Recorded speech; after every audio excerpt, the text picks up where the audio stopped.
Bang Roni, kalau melihat tadi kan, ada upaya untuk mengejar serapan ini supaya bisa sesuai target, supaya tidak ada tarik-menarik anggaran gitu ya.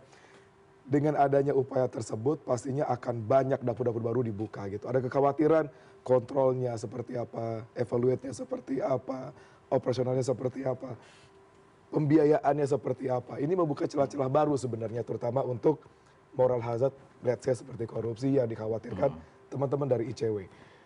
Dari Bang Eh, Roni melihatnya seperti apa? Kekhawatiran itu besar gitu dengan yang dana besar, pertama dengan target yang dikejar gitu?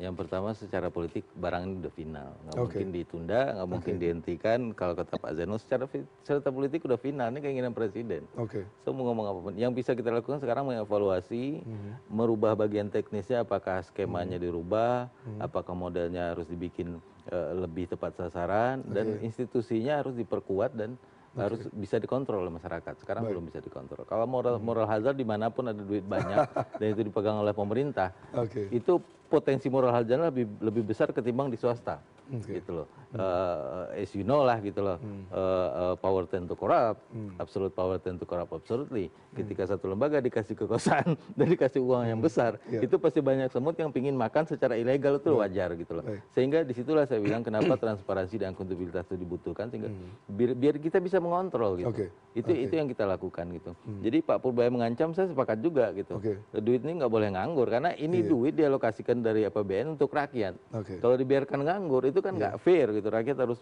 merasakan itu. oke, Apakah nanti akan langsung di dalam bentuk MBG seperti yang hari mhm, ini, lalu apakah dirubah skemnya, terserah. Yang penting sampai ke rakyat, dan oke, rakyat yang kita maksud itu sesuai dengan kriteria yang kita harapkan, sebutkan gitu loh. oke, Itu yang pertama dulu mhm, gitu. Yang kedua, soal toleransi terhadap, kalau Pak Zanu bilang cuma 50 dari sekian, tetap mhm, aja mau 50 ini korbannya banyak Pak, dan itu iya, nyawa, dan itu tuh harus menjadi bahan evaluasi. oke, Saya sepakat kalau diteruskan harus diperketat, quality controlnya harus jelas, mhm, dan harus diperbanyak keterlibatan publik di situ. oke, Baik kalau di sekolah keterlibatan publiknya mungkin mhm, orang tua murid, iya, mungkin nggak dilibatkan dalam bikin makanan, tapi dilibatkan dalam mengontrolnya, dalam oke, berbicara dan sebagainya gitu loh. baik, baik, Karena mereka yang lebih tahu di lapangan seperti apa gitu. mhm, Jadi saya sepakat dengan Pak Purbaya, harus ada hukuman fiskalnya juga. hukuman fiskalnya Ya, juga, jalankan dengan benar, iya, jangan ditambah anggarannya, ditambah serapannya, tapi bertambah banyak itu yang keracunan, kan nggak lucu juga, oke, gitu loh. iya, Yang kita harapkan serapan anggarannya makin tinggi, tapi keracunannya makin rendah gitu, bahkan zero gitu loh. oke, Itu yang kontrol kita makin harapkan. jelas di sana, Iya, sistemnya di sana, betul. baik.